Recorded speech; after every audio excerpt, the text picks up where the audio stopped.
Hi there, Lisa Arana here, and welcome to another Assemble This video. Today's card is all about a shabby chic look with a barn wall background and a pop of color from those gorgeous yellow flowers. We'll do some stamping, distressing, and watercoloring to get this look. I'm featuring a bunch of Unity stamp kits, the flowers from You Are Forever Beautiful, also this barn wall background stamp, and then the sentiment, which is Today We Celebrate You from the Every Single Day sentiment kit. I'm starting out by creating my background.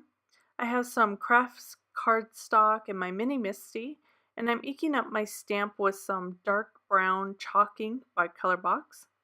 I'll stamp this a couple times just to make sure I get a nice solid impression. I want to make sure that you can see the boldness of that brown against that craft cardstock. So that's why I'm doing it a couple times. It's not necessary. You could do this with an acrylic block as well. I just love my MISTI just so I can get that nice dark impression. So I'm using some distress inks to kind of distress up my wood grain background here. And I'm just wiping it in side to side motions just to kind of get that wood grain look in just 3 different colors here. So I'm doing layer after layer, not being too meticulous about making sure every area is covered. And now I'm just stamping my floral image with that same dark brown ColorBox chalk ink onto some watercolor paper. And I'm doing that a couple times. Mainly because, again, I want a really nice crisp image, but I also want it really juicy because next I'm going to be covering that with some embossing powder. And I want to create good ridges. And so it really has to be juicy and a good, nice amount of ink for that embossing powder to adhere. So I'm doing that, shaking that off, and then using my heat tool just to set that embossing powder. Now I'm using some distress inks in 3 different colors of yellow, 3 different shades. So from lightest to darkest, I have scattered straw, and then the medium is mustard yellow, and the darkest is wild honey. I start with my lightest color just to cover all the blooms, just to get a nice base coat. And then I come in with the middle shade and just add a little bit of interest to the bottom of the petals or around the center of the flowers, just where you kind of think where the darker image is going to be, just from natural light. It's going to create some shade. So anything that's behind something else is going to be darker. So that's why I go in and kind of darken up those areas.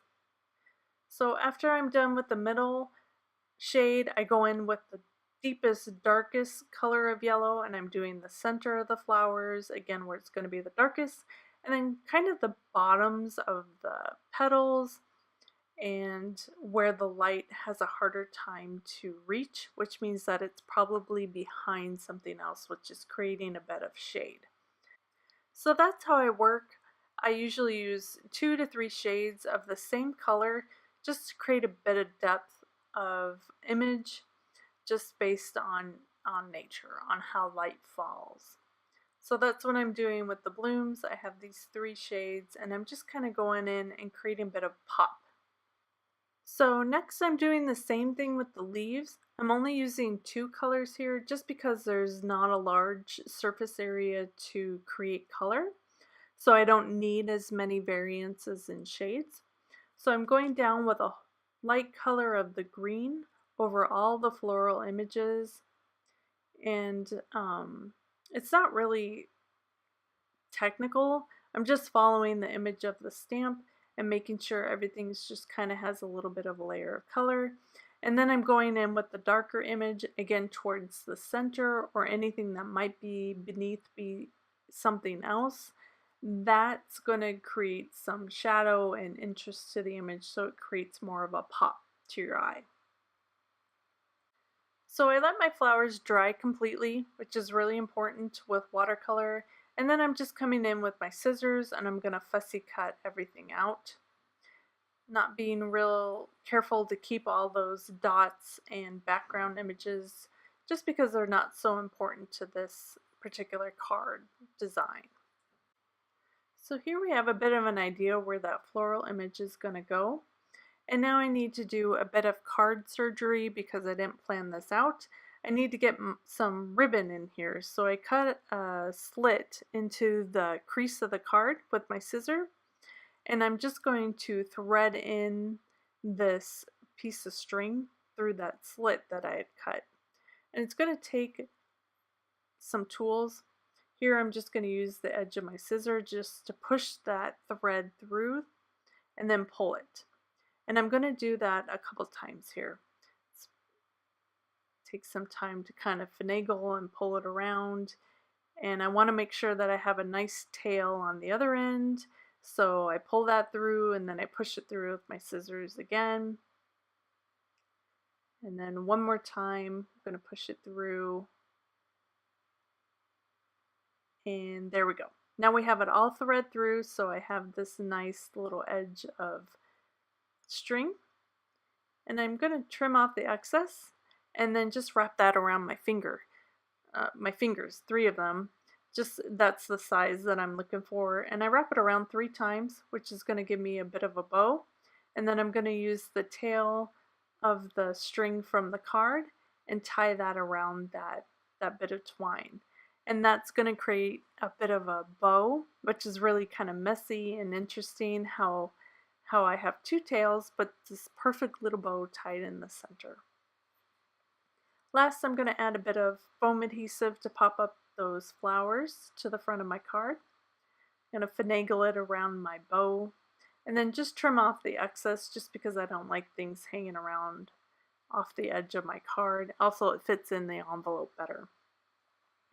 Last, I have my sentiment stamped on some craft cardstock and a bit of foam adhesive and then a bit of tape as well, just to make it the same level as the flowers. And then also that bit of tape adhesive kind of keeps it tacked down to the card and the level of the flowers. Last, I'm going to add a bit of Nuvo drops, especially the clear ones. I love the clear ones. I do a little practice on some scrap piece of paper to make sure that the nozzle's working correctly and my Nuvo drops are flowing well. And then I just add them to my card. I love that they look like little bits of dewdrops, which are perfect for flowers. So here's the finished card with that shabby chic look. Those gorgeous yellow flowers just pop against the craft and brown barn wall background, and you get a sparkle and shine from the clear Nuvo drops. I'll have all the supplies listed below. Please give this video a thumbs up and subscribe if you liked it. Plus, if you have any questions or a sweet comment, post below.